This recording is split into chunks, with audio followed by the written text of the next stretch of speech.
So I've assembled here an absolute belter of a set. I would say perhaps my best ever, but not only that. Once I've taken you through my what's in the bag, I'm also going to be facing off against some of you guys, my amazing subscribers. And for these videos, we have partnered up yet again with Golf Bidder. They've been amazing channel partners throughout the years, so make sure you go show them some love on social and check out the website, which is linked in the description below. If you don't know about Golf Bidder, they buy and sell the best secondhand clubs on the market, and of course team up with myself to make some awesome videos as well. Also, get down into those comments as we go through this bag. Let me know the clubs you would choose to go in your bag. Only stipulation, they have to be secondhand. Let's say over a year old at least. So first up, let's have a look at the putter. Now this is a putter that I have used before in the past in competition. So this is the TaylorMade Spider Tour, and to my mind this is still one of the best mallet putters ever made. When you look down on it, it does divide opinion. You know, it does have these two wings at the back. There's lots of gaps in it as well, but it just frames the ball so well. And it's a putter I've actually used in competition. I actually shot a 63 using this style of putter. Had a bit of a different neck, and we soon after had a massive falling out. This version was released in 2018, but the Spider models do go back a little bit further than that as well. So one of the reasons this putter was so popular is the construction. It's got an aluminium body, or aluminium and steel, but what it means is all the lightweight materials in the middle and the heaviest materials pushed to the outside. Now that draws weight to the back of the club and gives it a higher MOI. Now a higher MOI is if you strike it off center, it's just more resistance to twisting, so it's more forgiving as you hit it from the toe or the heel. And visually, it is just really distinctive, and it does just sit so square behind the ball.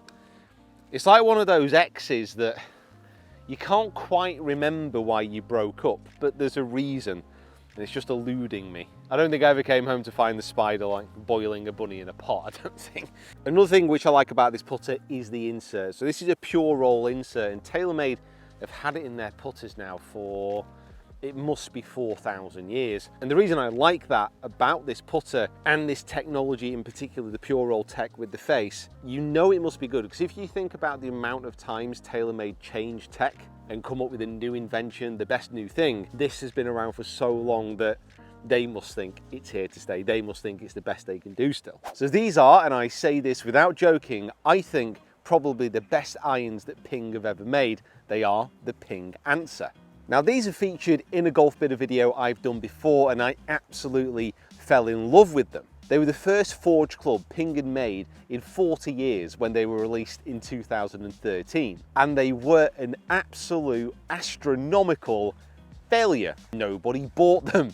Because of the forging process that they used, they were just so expensive. Golfers said how much they loved them, but they were so expensive that they would have had to sell a kidney to actually get their hands on one. And because hardly anybody bought them, it actually put Ping off forging clubs for another half decade. So these are actually a rare vintage. They're something which not many people actually have. I'm sorry to spoil the illusion of the YouTube videos, but I'm actually going to read from a little bit of the script I've written down here, because these Ping irons literally house a whole host of technology. So it's a multi-metal design, so it's not just steel, but it's an 8620 steel body. Now normally Mizuno say what, it's a 1025 steel body, so this is 8620. Now that's a bigger number, so therefore it obviously must be better.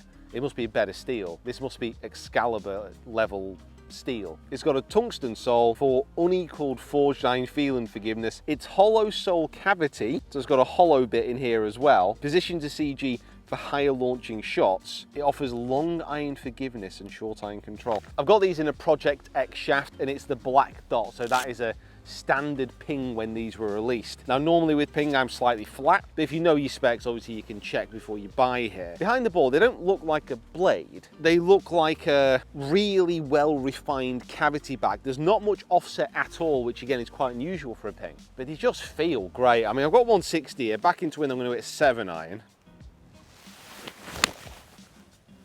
Like sound wise, control wise, I mean that centre of green, it ain't moving.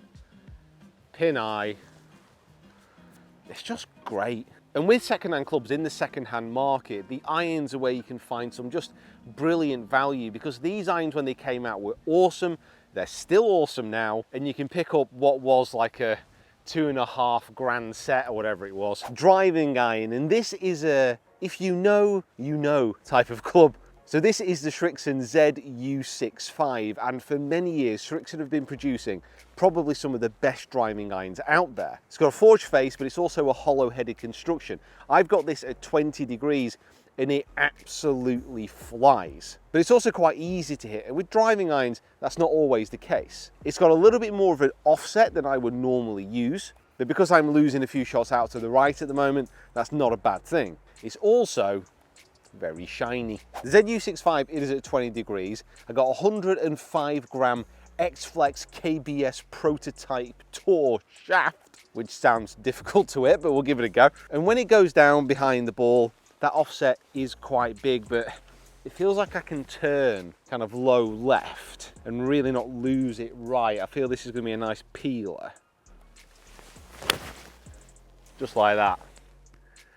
So that there, not my greatest strike, but I feel I can go at that and it's just going to curve. And I talk about not having my greatest strike. That was actually a terrible strike. And it's still going the fairway. That's a good sign. So it is a forged construction. It is a hollow head. And when this came out, SRIXON actually said the grooves on this are much bigger than standard. And actually, if you have a look at the face, it's kind of hard to tell. I don't know if you can see this, Kieran, actually commentate a bit. Those grooves do look massive. Yeah, they do, they do. Like canyons. You could fall, you could lose a ball in here. Onto my fairway wood, and I've got a 3 wood, the 2016 TaylorMade M2. Now, TaylorMade fairway wood, since the M1 and the M2 was first introduced in 2016, have generally been pretty good. But one of the problems that they've had is they've just been a little bit too powerful. I certainly remember when I put the M5 into the bag, that was like a titanium face, and it just absolutely launched. There was no point having a driver. But what that meant is for approaches to par 5s where I was trying to control the distance a little bit more, I was having problems. However, the M2, the original, the 2016 version, it didn't really have that problem.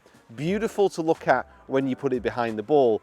Distance control, absolutely bang on. When this club was brought out, this multi-material construction, it was very, very striking, and I still think it looks absolutely brilliant. Apart from the carbon on top, so the front of this is still steel, on the bottom they've got this big fat speed pocket, and that just allows a bit of face flexion, easy for me to say. Behind the ball it looks great. There's also a massive big fat grip on this, which I like. A Rogue Max, a shaft I am not familiar with. 260 all the way back to the pin here.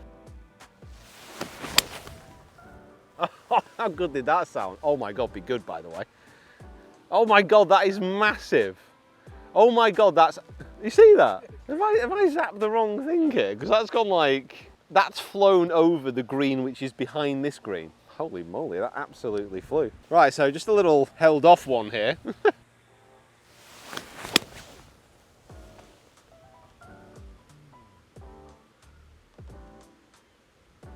Oh.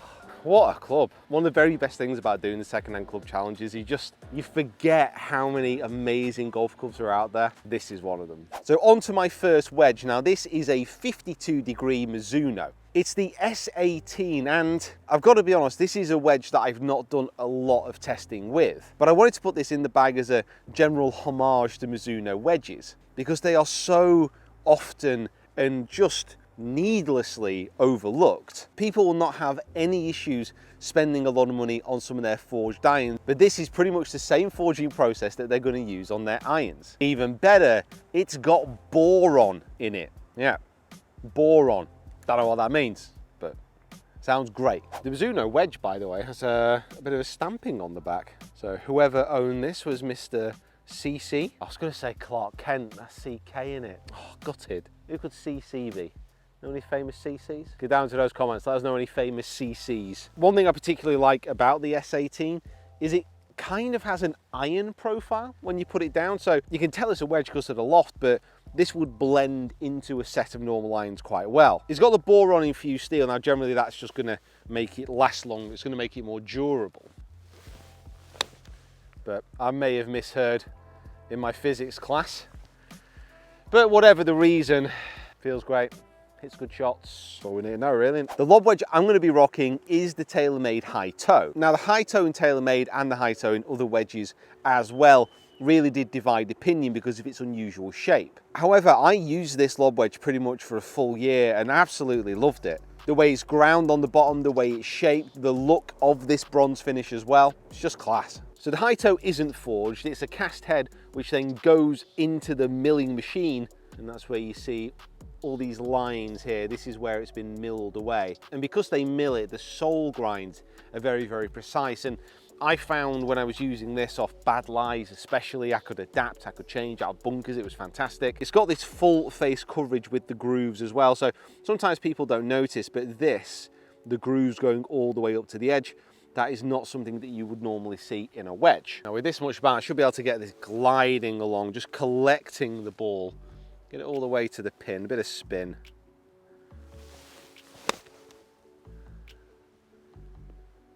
Okay. I'm not gonna lie, that's worked out really well, but let's put that down to the fact that this sole can guide the club up out of the turf, because that should have been a fact. That was disgusting. For the driver, we have the TITLEIST TS3, and just look at it. I'll always remember when this came out back in 2018, and for many years leading up to the TS2 and the TS3 launch, TITLEIST drivers, they've been okay, but as far as ball speed goes, as far as distance goes, they weren't keeping up with some of their competitors. But the TS3 changed that. The ball just comes off so fast, it's easy to hit, and it's got a really beautiful shape. And for many people who grew up in a generation where TITLEIST drivers were the real mark of a fantastic player, it was just so good to see TITLEIST drivers get back to what they could be. Now, the way TITLEIST achieved this feat of getting ball speed back in the drivers, it wasn't overly complicated in many respects. They just made the titanium incredibly thin. They've got this weight port at the back as well, and that was mostly used by fitters just to fine tune. But the driver, the shaping of this, it's a pure player's driver. That's the way I like to think of it. You know, there's no thrills, there's no nonsense, but it just explodes off the face. It sounds fantastic. I miss this driver. This is such a good driver. In the second-hand market, this is one of the drivers to look out for, definitely.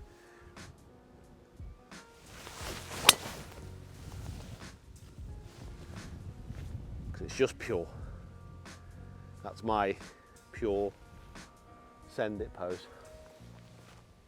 And make sure you stay tuned for those socials, because I am going to be putting those calls out to come play with me for an amazing prize. Big thank you to Golf Bidder as well for supplying the clubs and making these videos possible, and of course for you guys for watching. We'll see you next time.